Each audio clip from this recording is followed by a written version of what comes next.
Hi, everybody. Melanie Taylor here, the Director of Education at Eat, Breathe, Thrive, and I am so excited. I get to hang out with my friend Rob today. I'll start with a bit of an introduction for those of you that might not have met Rob before. Rob is a PhD and heads the Give Back Yoga Foundation. He's also the president and ex officio and advisor for the Yoga Service Council. In late 2006, Rob brought his 2 decades of management experience with the World Bank to a second career, helping to grow the yoga service movement. He wanted to combine his development and project management experience in over 30 countries, including India, Indonesia, Turkey, Rwanda, and Palestine, with his favorite passion for yoga. By forming an organization whose mission is to bring yoga to underserved populations. And in 2013, his work of co-founding and furthering the Give Back Yoga Foundation earned him an International Association of Yoga Therapists Karma Yoga Award for extraordinary service in reducing suffering and elevating consciousness through yoga. And in 2016, he received Yoga Journal's Good Karma Award. Also, he's been married to his wife, Alice, for 34 years, which, like yoga, is in and of itself a regular commitment to a practice. And they have 3 children together. And I would just have to say, what an honor it is to know you and to be part of this work that you do. And the focus of really what you've done here is to bring yoga and make it accessible to all those who need it. So it's an honor to be with you today, Rob, and thank you for spending some time with us. Thank you, Melanie. I enjoyed chatting with you always. And I think the resume there on the website needs to be updated because I've been married to Alice for 38 years now. So it's a wee bit out of date, but you know, Give Back Yoga started in 2007. And you know, at the time, there were only a couple yoga teachers, Sean Korn, Beryl Bender, you know, who were really teaching students in their 200, 300, 500 hour classes, teaching programs, to become spiritual revolutionaries. And what does that mean? And so when I retired early from the World Bank, in 2006, I think, I called my yoga teacher, Beryl Bender, and I said, Beryl, I want to serve the teachers who have done so much for me in my career as a professional international development banker in Washington, D.C. How can I do that?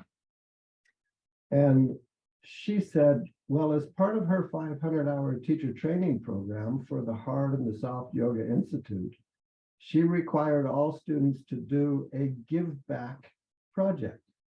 They had to write it up, they had to present it to the other students in the class, and they had to implement it and then report on any results or impacts.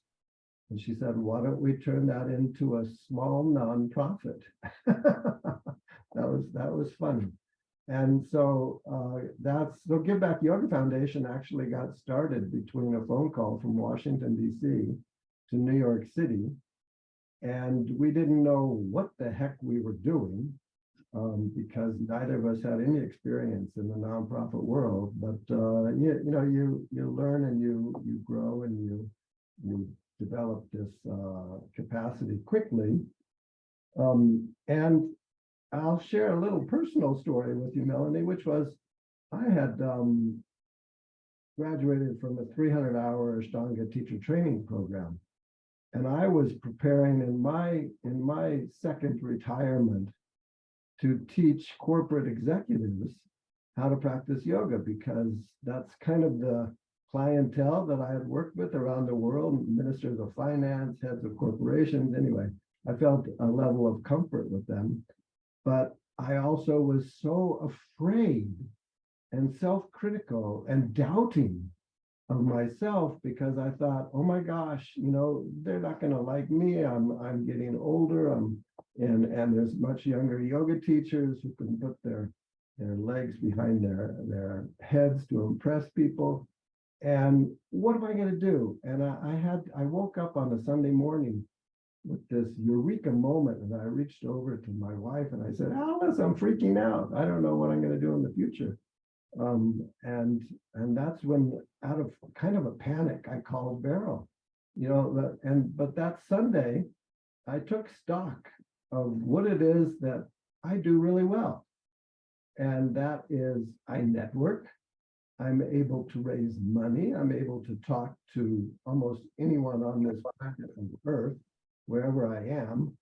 And I see people as people.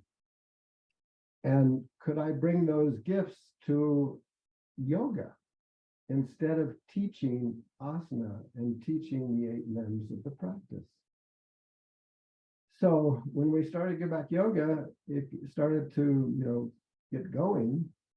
And we had a conversation and we thought, okay, we need a mantra. We need a mantra to wake up to every morning. And what could it be? And we came upon, how can I serve? This question, how can I serve? And Melanie, I have to tell you that since we started that, it's part of my morning meditation practice.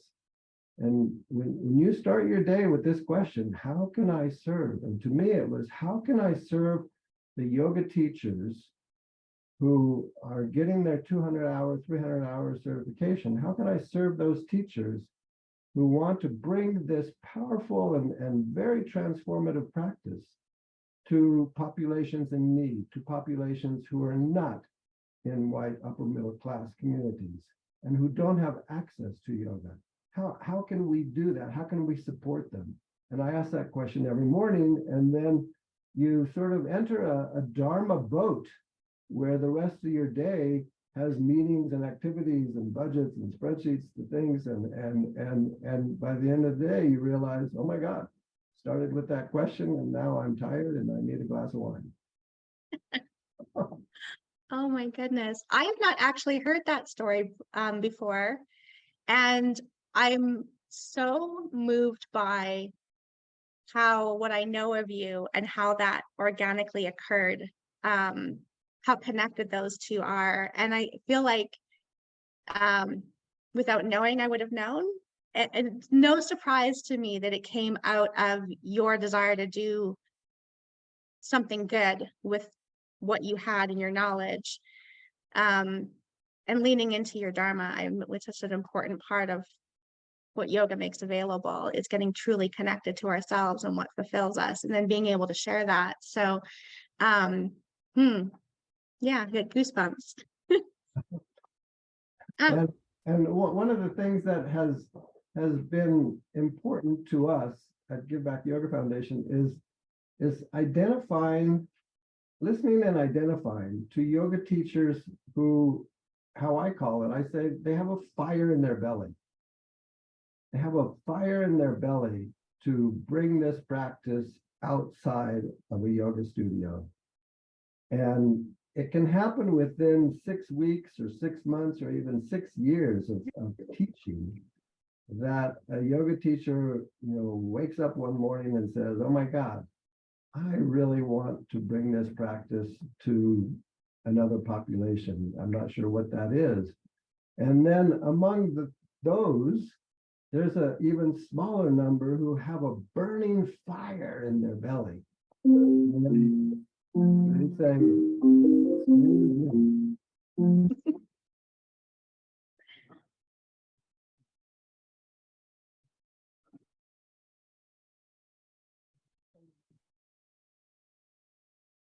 Rob, we've lost your audio. engage in bringing yoga to unserved populations.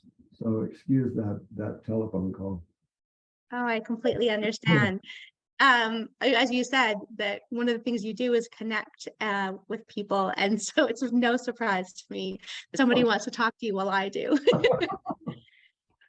So I think, I'm so connected into what you're saying about this, having this desire to do something of value, and but also having the fire to get out and do it, and to actually make that happen is very different from the dreaming of it happening.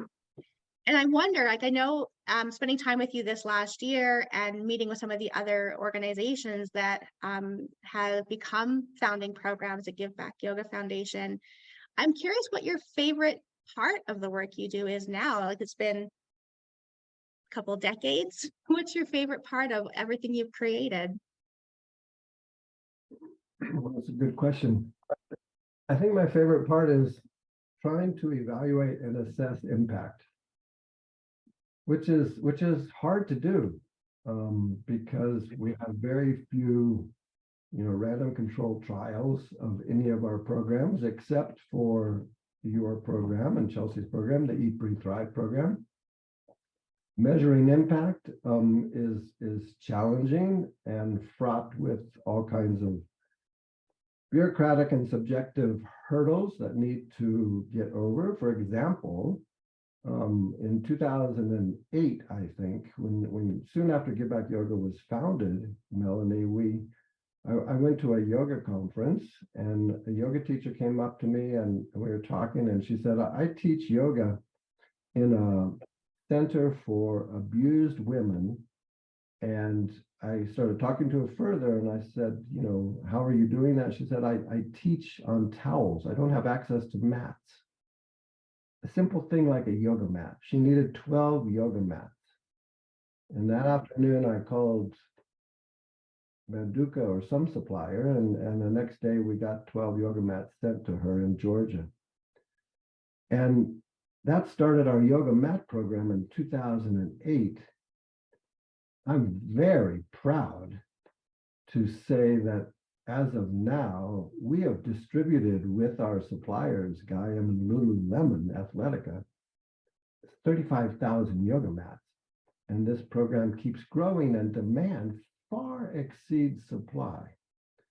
So the challenging question, something that I, struggle with during the day, how do you measure the impact of a yoga mat? A simple rectangular piece of material that can provide, in our conservative estimation, 4 or 5 million shavasanas to people who have received the mats over the years. And how do you measure the impact of a shavasana? How do you measure the impact of students in a at-risk middle school practicing yoga every week, and maybe one mat being used 30 times? These are the kinds of things that I'm wrestling with and are challenging to me and fun right now.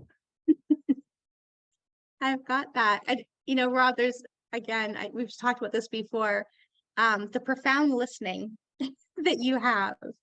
And I think that's something that is an impact of yoga, is it teaches us to listen and discern through all the stuff, all the interpretations and that's and what ifs of the world, and discern into what's actually needed and what's actually helpful.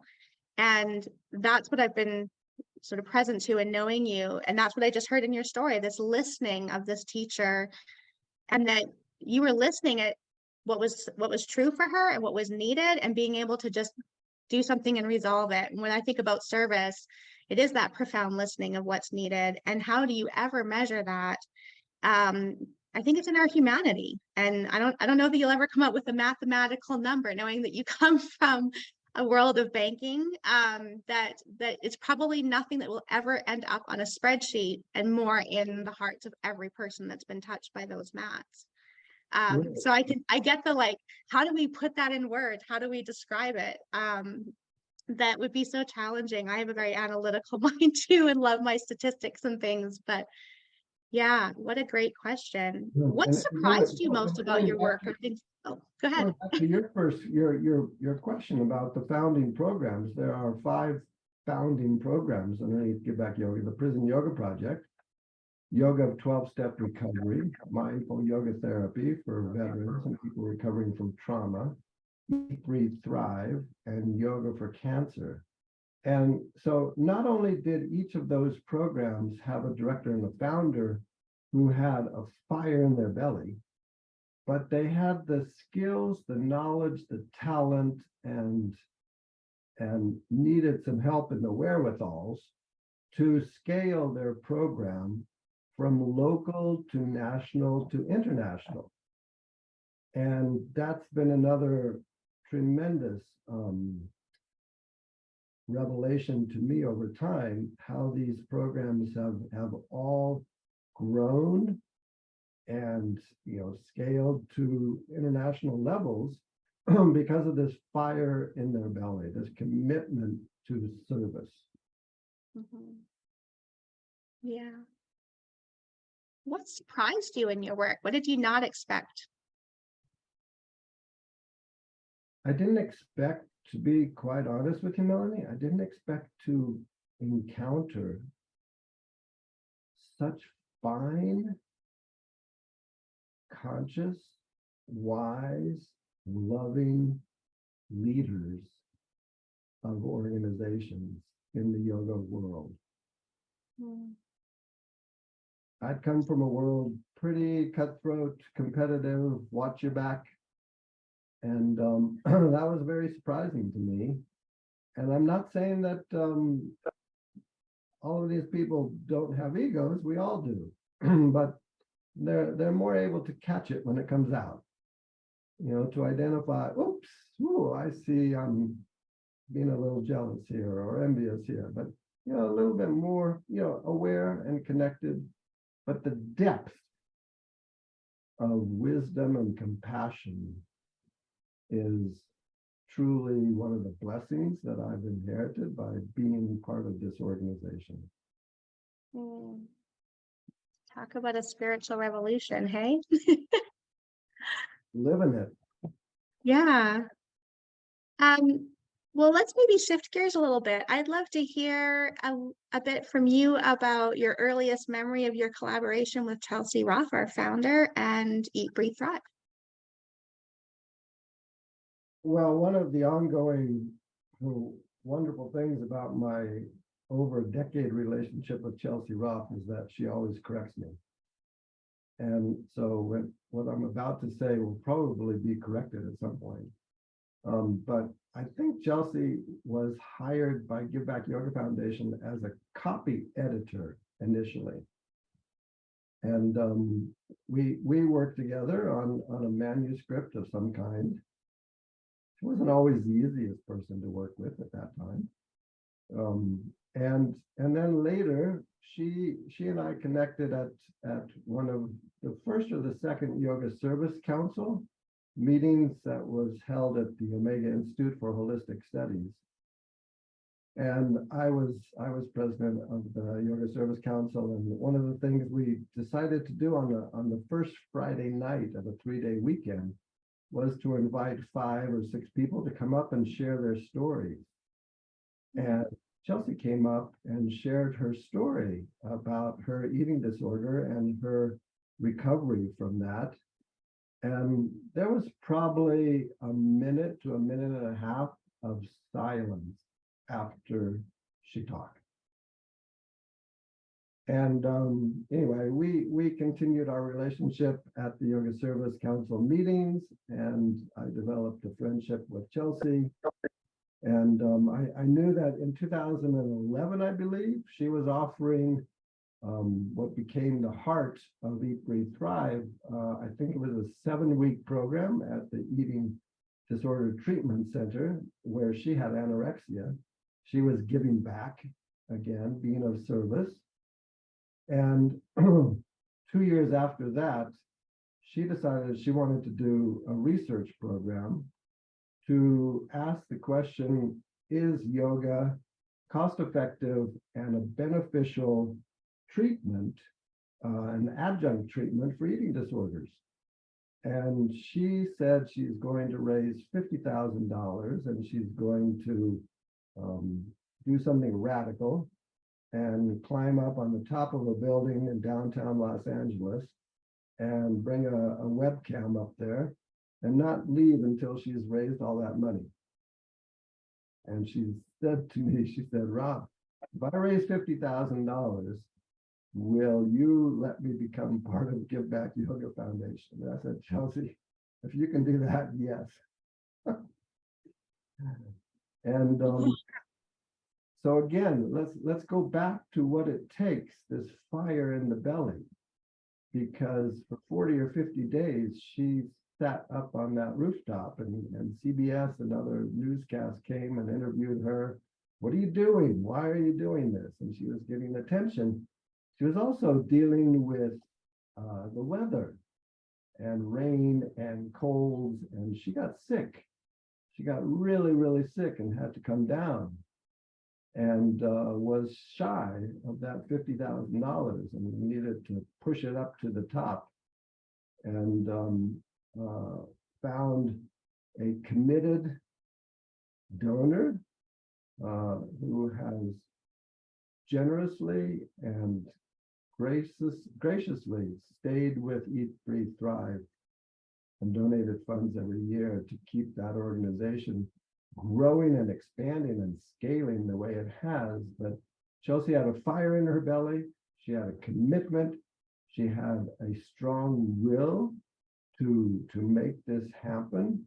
And she was willing to withstand any sorts of pressures and discomforts in order to realize her vision. Mhm. I mean, the fire in the belly combines with a vision and an objective and a goal. Yeah. So it's been 10 years this year. How has having Eat, Breathe, Thrive, being a part of the Give Back Yoga Foundation, one of these founding programs, impacted you personally in Give Back Yoga? Am I allowed to have you look at my gray hair? Of No, course. just kidding. Just kidding. Well, each of the 5 programs is intrinsic to the core of Give Back Yoga Foundation, and Eat, Breathe, Thrive has been one of those. And I think what's happened with Eat, Breathe, Thrive under the tutelage of and guidance of Chelsea Roff, what's happened is that it's gone deeper and deeper and deeper. Instead of, it has had tremendous impact. I mean, I don't know how many countries you're in now, but I think well over 35 states have programs.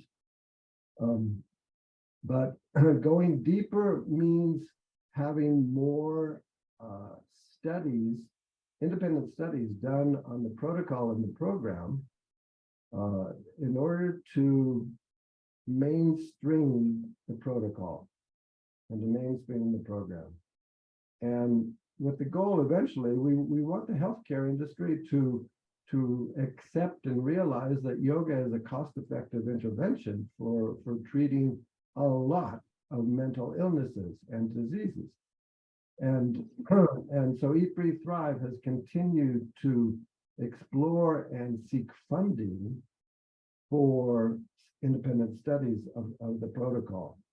And I think it was 2017 that Lululemon awarded Eat, Breathe, Thrive a major research grant, which was done in partnership with Dr. Catherine Catone at the Embodied Self-Regulation Laboratory at the University of Buffalo.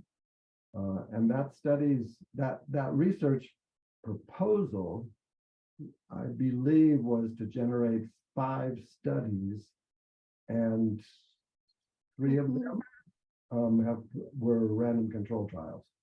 So Eat, Breathe, Thrive is the only program underneath Give Back Yoga Foundation that has had a random control trial done for its protocol, which is huge.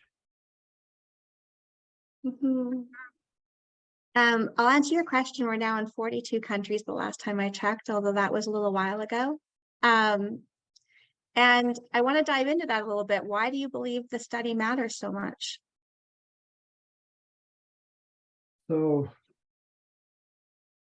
let's ask these questions. Is Eat, Breathe, Thrive an effective and cost-effective treatment for eating disorders? Is Eat, Breathe, Thrive's protocol an effective treatment for youth? Because there's a big eating disorder problem among youth. And more generally, is it an effective program for the general population? All of these questions require studies. And once they're answered, then they can be presented to hospitals and to treatment centers. And in my experience, most yoga teachers who want to serve a particular population, say prisoners, and say a yoga teacher wants to bring yoga to a prison and goes to a warden. The first question the warden asks is, "Where's the research? Show me the research. Show me the benefits of this." And now there's no doubt saying, here's the study, and it's a random control trial. That's pretty convincing. Mm-hmm. Yeah, there's a solidity, I think, that is an important foundation. When you think about how do we actually go out and make a difference, we've got to have that foundation of understanding of what it does and doesn't do. I think it's a really important part, also an unfortunate part, that we can't just hear stories, but we have to see that. Yeah. And at the same time, that's how our world works. And so working with how it's going, something yoga teaches us, work with what's working and put down the rest. Melanie, I mean, you've been with Eat, Breathe, Thrive for a while, and I feel the same kind of, depth of connectedness that you have for this program. What got you started? Oh goodness. Similarly, listening to Chelsea's story, I think my eating disorder was well before it was in the DSM and before, I had that language. Yoga certainly supported my own journey and my own recovery.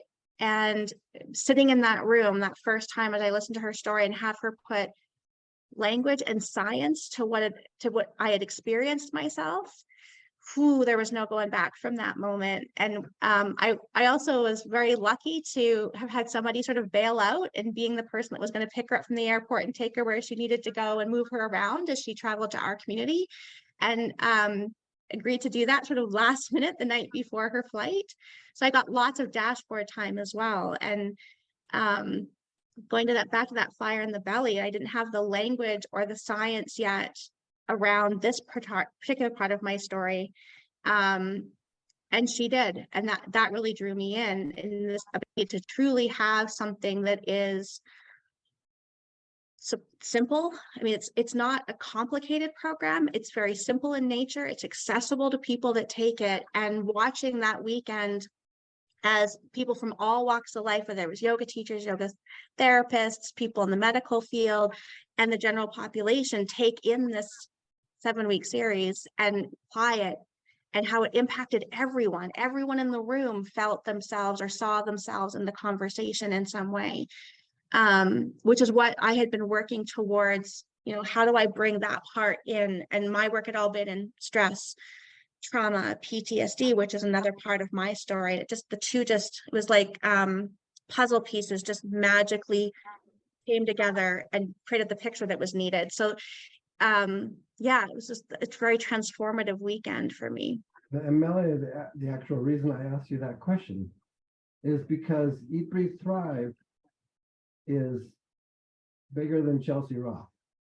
Yes, and it is. So it's over the past decade, though, the most wonderful thing we can say about the program is that it has been founded and it has been established, and it is working, as you say, in 42 states, and it's growing, and it has nurtured a whole lot of people, and some of those people also have a fire in their belly and want to give back.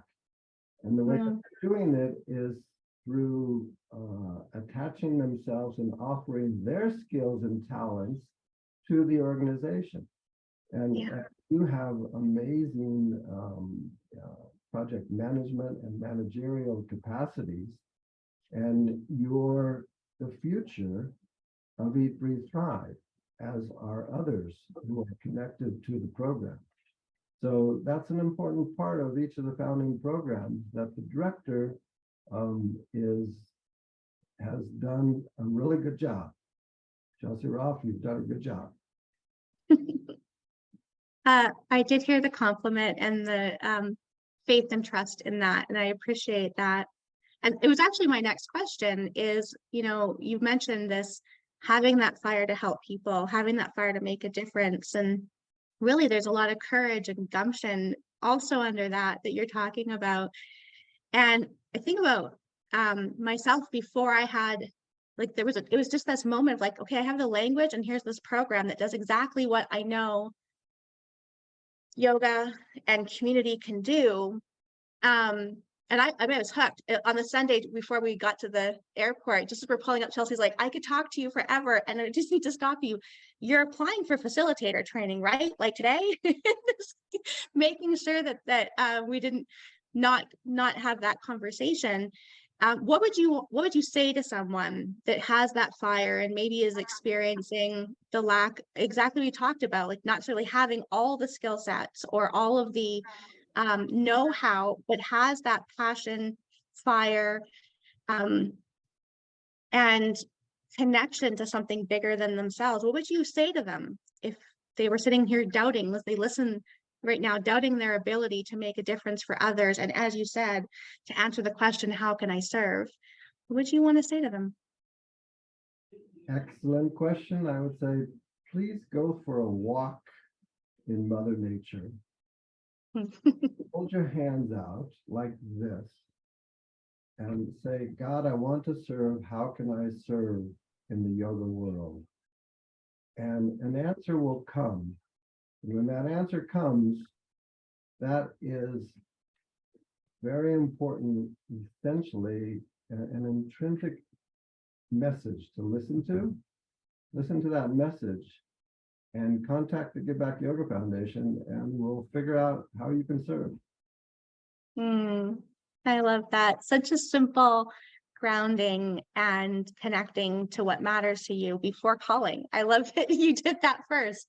Rob, I could talk to you until like next month and be so fulfilled by and enriched by this conversation.